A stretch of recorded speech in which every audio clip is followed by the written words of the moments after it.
స్థానిక సంస్థల ఎన్నికలు నిర్వహించాలని చెప్పేసి హైకోర్టు కొద్దిసేపటి క్రితమే తీర్పు ఇవ్వడం జరిగింది. దీనిపై మనతో మాట్లాడడానికి సర్పంచుల సంఘం రాష్ట్ర అధ్యక్షుడు లక్ష్మణ్ రెడ్డి గారు ఉన్నారు. అన్న, ఫస్ట్ ఆఫ్ ఆల్ కంగ్రాచులేషన్స్.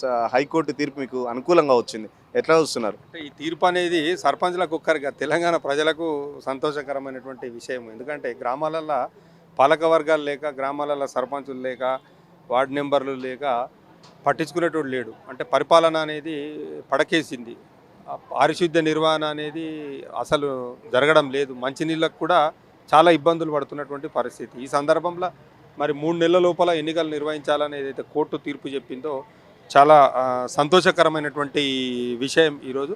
మరి దానికి తోడుగా మేము ప్రభుత్వాన్ని చాలాసార్లు అడిగినాం, అయ్యా మీరు అంతా బాగానే ఉన్నది, మరి మీరు ఎన్నికలు నిర్వహించండి, ఓకే మేము కూడా దానికి స్వాగతిస్తాం, కానీ మా పెండింగ్ బిల్లులు కూడా చెల్లించాలని చెప్పి మేము చాలాసార్లు ప్రభుత్వాన్ని కోరడం. ఎలాంటి వాదనలు జరిగాయి కోర్టుకు సంబంధించి? ప్రభుత్వం తరపున ఏం వాదించారు? ప్రధానంగా ప్రభుత్వం తరపున మరి రిజర్వేషన్ ప్రక్రియ కోసం ఒక 25 రోజులు కావాలి, అదేవిధంగా ఎన్నికల సంఘం తరపున వాళ్ళకు ఒక 60 రోజులు కావాలని చెప్పి వాళ్ళు వాదనలు వినిపించడం జరిగింది. మరి మన తరపు ఎవరైతే వాదనలు వినిపించారో మన అడ్వకేట్ కూడా మన వాళ్ళు ఏం చెప్పారంటే, ఎన్నికలు కాలయాపన చేయడానికి వీళ్ళు ఇట్లా టైం అనేది డ్రాగ్ చేస్తూ ఉన్నారు. బట్ 5 సంవత్సరాల కాల వ్యవధిలో ఏదైతే సమయం ఉంటుందో, మరి 5 సంవత్సరాలు ముగిసేలోపే ఎన్నికలు నిర్వహించాలనేది మనకు గైడ్ లైన్స్ ఉన్నాయి. బట్ అవన్నీ పాటించడం లేదు ప్రభుత్వము. జస్ట్ టైంపాస్ చేస్తుంది. సరైన సమయం కోసము వీళ్ళు వాళ్ళకు అనుకూలంగా సమయం వచ్చినప్పుడు ఎన్నికలు నిర్వహించాలని చూస్తున్నది. ఒకవేళ ఎన్నికలు నిర్వహించకపోతే పాత సర్పంచులను కొనసాగించండి అని చెప్పి మన వాదనలు వినిపించడం జరిగింది. మరి ఈరోజు తుది తీర్పు వచ్చింది. సెప్టెంబర్ 30 తారీఖు లోపల ఎన్నికలు నిర్వహించాలని చెప్పి కోర్టు క్లియర్గా చెప్పడం జరిగింది. మరి దానికి మేము కూడా గతంలో చాలాసార్లు ప్రభుత్వంలో ఉన్నటువంటి అధికారులను, ప్రభుత్వంలో ఉన్నటువంటి పెద్దలను, అదేవిధంగా గవర్నర్ గారిని అదేవిధంగా ఈ చాలామందిని కలిసి మా యొక్క వినతి పత్రాలు పెండింగ్ బిల్లులు చెల్లించాలని చెప్పి మేము రిక్వెస్ట్ చేసినాం. ఎవరు పట్టించుకోలేము మమ్మల్ని. మేము ప్రభుత్వాన్ని చాలాసార్లు నిరసన కార్యక్రమాలు చేసినా కానీ ఏ విధమైనటువంటి స్పందన లేదు. గతంలో కూడా కోర్టుకు పోవడం జరిగింది, అయ్యా మా పెండింగ్ బిల్లులు చెల్లించండి అని చెప్పి. మళ్ళీ ఇప్పుడు కూడా మేము కోర్టుకు వెళ్ళడానికి సమాయత్తం అవుతున్నాం. మేము సర్పంచులమందరం ఈరోజు చాలా పెద్ద మొత్తంలో సర్పంచులు కూడా రావడం జరిగింది. తీర్పు వచ్చేసి ఉన్న ఎన్నికలు నిర్వహించాలన్నా మీ పెండింగ్ బిల్కి సంబంధించి కూడా ఎలాంటి ఏమైనా తీర్పుని ఏమైనా ఇచ్చిందా? దానికి సంబంధించి మళ్ళీ ఏమైనా కోర్టుకు వెళ్తున్నారా? ఈరోజు తీర్పు మాత్రము ఎన్నికలు నిర్వహించాలని చెప్పి చెప్పడం జరిగింది. మరి ఖచ్చితంగా మేము మా పెండింగ్ బిల్లులు చెల్లించాలని గతంలో వెళ్ళడం జరిగింది 2024 సంవత్సరంలో. మళ్ళీ కూడా ఇప్పుడు మరి ఇంకా కూడా పెండింగ్ బిల్లులు చెల్లించక కాలయాపన చేస్తూ సర్పంచులను వేధిస్తుందని చెప్పి మరొకసారి మేము ఈ కోర్టు మెట్లు ఎక్కడానికి మేము సిద్ధమైపోయాం. నిన్న జగిత్యాల జిల్లాలో ఒక సర్పంచ్ 10 లక్షలు చేసి అప్పు చేసి మరి చేశాడని చెప్పేసి బిల్లులు రాక సూసైడ్ చేసుకున్న పరిస్థితి. ఇప్పటి వరకు ఎంతమంది సర్పంచులు, రాష్ట్ర వ్యాప్తంగా ఎంతమంది సర్పంచులు చచ్చిపోయారు? ఎట్లా ఉంది అసలు రాష్ట్రంలో గ్రామ పంచాయతీల పాలన ఎట్లా ఉంది? 2023 సంవత్సరంలో ఏదైతే మన ఇందిరా పార్క్ ధర్నా చౌక్ దగ్గర మన ప్రస్తుత ముఖ్యమంత్రి గారు రేవంత్ రెడ్డి గారు రాజీవ్ గాంధీ పేరు మీద ఒక దీక్ష సంఘటన కార్యక్రమం, ఒక దీక్ష నిరసన కార్యక్రమం చేపట్టడం జరిగింది. ఆ రోజు వారే స్వయంగా చెప్పారు, ఈ రాష్ట్రంలో ఇప్పటికి 60 మంది సర్పంచులు చచ్చిపోయారు. సర్పంచులు ఎవరు కూడా అధైర్యపడొద్దు, బాధపడొద్దు, ఏమీ తొందరపడొద్దు. నేను ముఖ్యమంత్రిని కాగానే నేను మీకు మీ సాధక బాధకాలన్నీ నాకు తెలుసు, మీ కష్టాలన్నీ తీరుస్తా, నేను మీ బిల్లులు మొత్తం ఇస్తా, మీరు ఎవ్వరు బాధపడొద్దు అని చెప్పి చెప్పడం జరిగింది. మరి 18 నెలలు అవుతున్నది. మీరు అధికారంలోకి వచ్చినాక మాకు పైసలు ఇవ్వక మమ్మల్ని వేధిస్తే ఇది దేనికి నిదర్శనం? నిన్న జగిత్యాలలో చూస్తే బీబీ రాజపల్లిలో శంకరయ్య అని చెప్పి మా సర్పంచ్, మాజీ సర్పంచ్ 10 లక్షల రూపాయలు అప్పులు చేసి గ్రామంలో అనేక అభివృద్ధి కార్యక్రమాలు చేశాడు.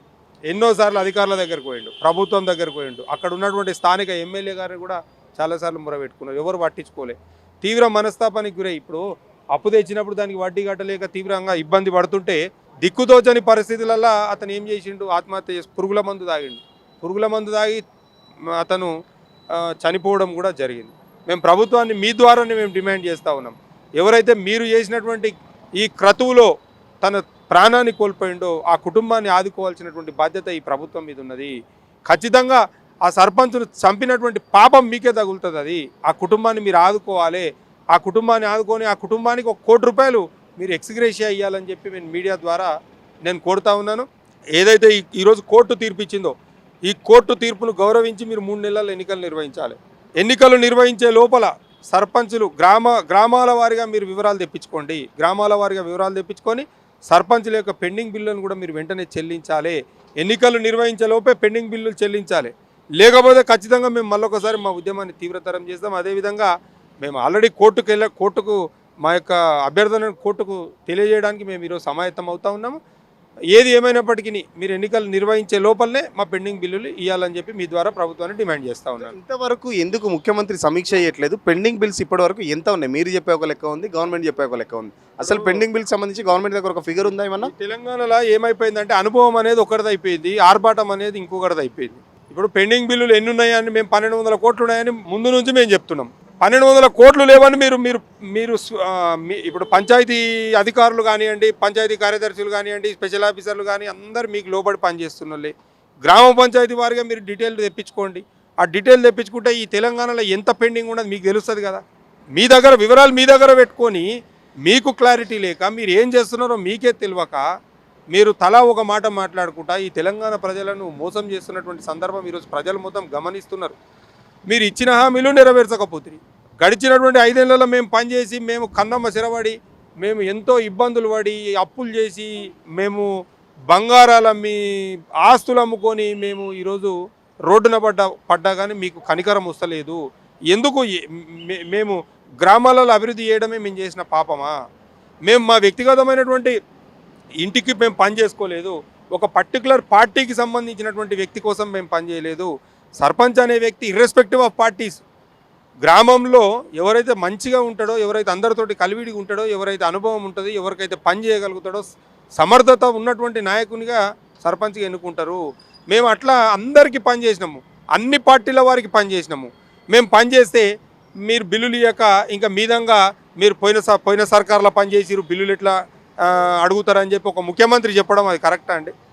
పంచాయతీరాజ్ వ్యవస్థ ఏర్పాటైనప్పటి నుంచి 1959 నుంచి ఇప్పటి వరకు అనేక ప్రభుత్వాలు వచ్చినాయి పోయినాయి. కొత్తగా వచ్చినటువంటి ప్రభుత్వం ఏం చేస్తుంది? పాత ప్రభుత్వంలో ఉన్నటువంటి ఏమైనా బకాయిలు కానీ పెండింగులు కానీ ఏమైనా ఉంటే అవి విడుదల చేస్తుంది. ఇది ఒక రొటేషన్ ఉన్నటువంటి ప్రాసెస్. ఇది ఆనవాయితీగా వచ్చేటువంటి ప్రాసెస్. నేను గతంలో చేసినటువంటి పనులకు నేను ఎందుకు ఇస్తా పైసలు అంటే, మరి గతంలో వేసిన రోడ్డు మీద నువ్వు తిరుగుతలేవా? గతంలో వేసినటువంటి నీళ్ళ ట్యాంకుల నీళ్లు నువ్వు తాగుతలేవా? గతంలో మేము కొనుక్కొచ్చినటువంటి ట్రాక్టర్ ఇలా చెత్త మోస్తలేవా? గతంలో మేము కట్టించిన గ్రామ పంచాయతీ ఇలా కూసుంటలేవా? ఇవన్నీ ఊకేదంపుడు ఉపన్యాసాలు మైకిచ్చిరు కానీ నీకు దోషింది మాట్లాడితే ప్రజలు అన్ని గమనిస్తారు. ఖచ్చితంగా రాబోయే స్థానిక సంస్థల ఎన్నికలలో ఈ ప్రభుత్వానికి ఖచ్చితంగా బుద్ధి చెప్తారు. మీరేమైనా పనులు చేయకుండా ఏమైనా అవినీతి చేసిరా? ఎందుకు మరి ప్రభుత్వం ఎందుకు చేయట్లేదు? అవినీతికి ఇట్లా ఏమైనా జరిగిందని ప్రూవ్ చేసిందా? మరి నేను ఏమంటున్నా తెలంగాణలో 12,769 మంది సర్పంచులు ఉన్నారు. మీరు సర్పంచుల వారిగా గ్రామ పంచాయతీలో వివరాలు తెప్పించుకుంటే తెలుస్తుంది కదా ఆడ ఏం జరిగింది, నువ్వు ఇచ్చింది ఏంది, మేము చేసింది ఏంది, మాకు రావాల్సింది ఏంది, నీకు మిగిలాల్సింది ఏంది, మొత్తం తెలుస్తుంది కదా ఆడ. మీరు శ్వేతపత్రం విడుదల చేయండి. తెలంగాణ వ్యాప్తంగా జిల్లాల వారిగా ఎన్ని బకాయిలు పెండింగ్ ఉన్నాయి, పనులు ఏం చేసిరు. ఇవాళ ముఖ్యమంత్రి గారు ఒక గ్రామానికి చెందినటువంటి వ్యక్తే, మంత్రిమండలి సభ్యులు మొత్తము గ్రామాలకు చెందిన వాళ్ళే, ఎమ్మెల్యేలు గ్రామాలకు చెందిన వాళ్ళే, ఎంపీలు గ్రామాలకు చెందిన వాళ్ళే, ఎమ్మెల్సీలు గ్రామాలకు చెందిన వాళ్ళే, ఉన్నతాధికారులు గ్రామాలకు చెందిన వాళ్ళే. మీ గ్రామాలలో మీరు ఫోన్ చేసి మీ ఊళ్ళో అడగారు. మీకు ఎవరో ఒకరు మీ గ్రామంలో ఉంటారు కదా, మీ గ్రామంలో మీ సర్పంచ్ని అడగండి. లేకుంటే మీ సర్పంచ్ మీకు అడగకపోతే పక్కకున్న మీ మనిషిని అడగండి. ఏమైనా బకాయిలు ఉన్నాయా, ఏమైనా బిల్లులు నిజంగానే వాస్తవంగా ఇచ్చేది ఉండదా? మీరు గ్రామాలలో ఓపెనింగ్ చేయనికపోతే దాని గురించి కూడా అడుగురబ్బా, దాని గురించి కూడా ఎంక్వైరీ చేయండి. దాంట్లో కూడా మీరు ఎంక్వైరీ చేయండి. మేము ఏమైనా తప్పు చేస్తే మాకు చెప్పండి. శాఖాపరంగా ఏ విధమైనటువంటిది ఉంటుందో దాని ప్రకారంగా మీరు చర్యలు తీసుకోండి. మీరు అంతనే కానీ మీరు ఏది లేకుండా ఇప్పుడు 12,769 మందిలో టీఆర్ఎస్ వాళ్ళు ఎక్కువ ఉండరని చెప్పి వీళ్ళకి బిల్లులు ఇస్తే మళ్ళీ వీళ్ళు ఎన్నికలలో పోటీ చేసేటట్టు ఉండరని చెప్పి మన ఇబ్బంది పెట్టుకుంటా సర్పంచులను సతాయించుకుంటా ఇలా లక్షల రూపాయలు తెచ్చినాం సార్. మేము తెచ్చి ఊర్లలో గ్రామాలు బాగుండాలని పనిచేసినాం, పోటీ పడి పనిచేసినాం. పక్క ఊరోళ్ళు పని చేసిరంటే మన ఊర్లో ఎందుకు చేయొద్దని చెప్పి మేము పోటీ పడి పనిచేసినాము. మీరు పోటీ పడి పనిచేసి ఇలా మాకు మిగిలిచ్చింది ఏంటంటే మమ్మలను మా అభివృద్ధితో పాటు అప్పులలో కూడా పోటీ పడ్డారు. అప్పులలో పోటీ కాదు, అభివృద్ధిలోనే పోటీ పడ్డాము. ఆ అభివృద్ధి చేయడానికి ఇప్పుడు మేము సర్పంచ్గా ఉన్నామంటే మాకు సర్పంచ్గా ఉన్నామంటే సర్పంచ్కి ఇంత మాట మీదనో మాట సాయమో ఇంత అప్పు ఇచ్చే పరిస్థితి కూడా ఉంటుంది గ్రామాలలో. అప్పులు తెచ్చినాం సరే, ప్రభుత్వంకి వెళ్ళి వస్తాయి కదా పైసలు, ప్రభుత్వం నుంచి కేంద్ర రాష్ట్ర ప్రభుత్వాల నుంచి నిధులు వస్తాయి కదా, మనం పైసలు తీసుకోవచ్చు అని చెప్పి మేము అభివృద్ధి పనులు చేసినాం. అభివృద్ధి పనులు చేస్తే ఇవాళ మమ్మల్ని రోడ్డుకి ఇడిస్తిరి, మా పిల్లల రోడ్డు మీద పడరి, కుటుంబం మొత్తం రోడ్డు మీద పడ్డటువంటి పరిస్థితి ఈరోజు తెలంగాణ మొత్తం చూస్తూ ఉన్నది. ఇవాళ ఎమ్మెల్యేలు ఎంపీలు రిబ్బన్లు కట్ చేయడానికి టెంకాయలు కొట్టడానికి పోతూ ఉంటారు, ఊర్ల పొడతా పోతున్నారు. ఆ టెంకాయ కొట్టేటప్పుడు ఆ రిబ్బన్ కట్ చేసేటప్పుడు ఒకసారి అడగాలి కదా, ఇది ఏ పని, ఏ నిధుల కింద ఈ పని వచ్చింది, ఈ వచ్చినటువంటి పనికి బిల్లులు ఇచ్చిర్రా ఇయ్యలేదా, బిల్లులు ఇస్తేనే టెంకాయ కొట్టాలి లేకుంటే కొట్టొద్దు అని చెప్పి మీకు ఆలోచన ఉండాలి కదా.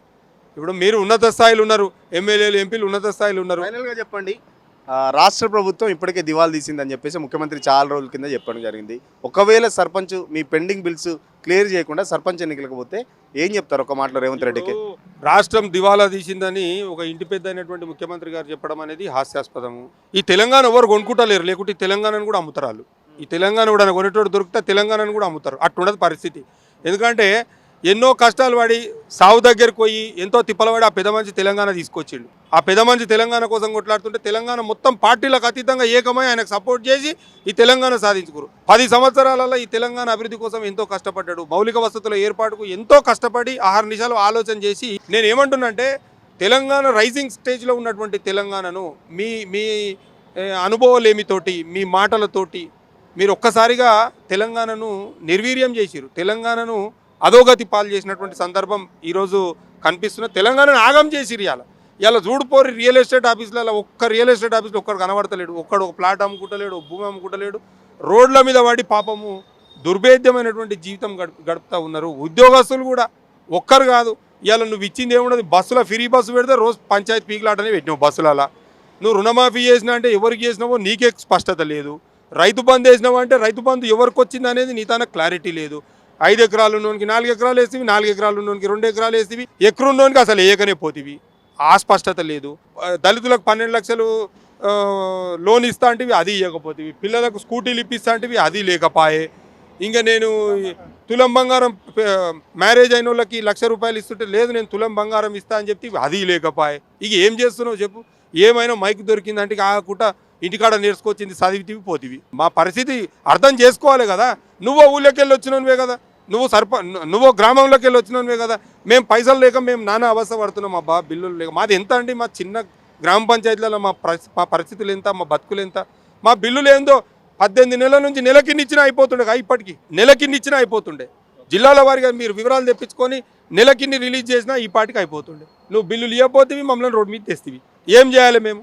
ఖచ్చితంగా ఇప్పటికైనా రాష్ట్ర ప్రభుత్వానికి హైకోర్టు మొట్టికాయలు వేసి మరి చెప్పింది 3 నెలలలోపు మా పెండింగ్ బిల్స్ క్లియర్ చేసి ఖచ్చితంగా ఎలక్షన్కి పోవాలి. లేదంటే ఇప్పటికీ పెండింగ్ బిల్స్ మీద ఆల్రెడీ కోర్టుకు వెళ్ళాం, మళ్ళీ కూడా కోర్టు మెట్లు ఎక్కడానికి మేము రెడీగా ఉన్నాం. ప్రభుత్వం న్యాయం చేయకపోయినా కోర్టు కంపల్సరీ మాకు న్యాయం చేస్తుందన్న ఆశాభావం వ్యక్తం చేస్తున్నాం. వీడియో జర్నలిస్ట్ కళ్యాణ్తో సురేష్ పల్లవి టీవీ, హైకోర్టు.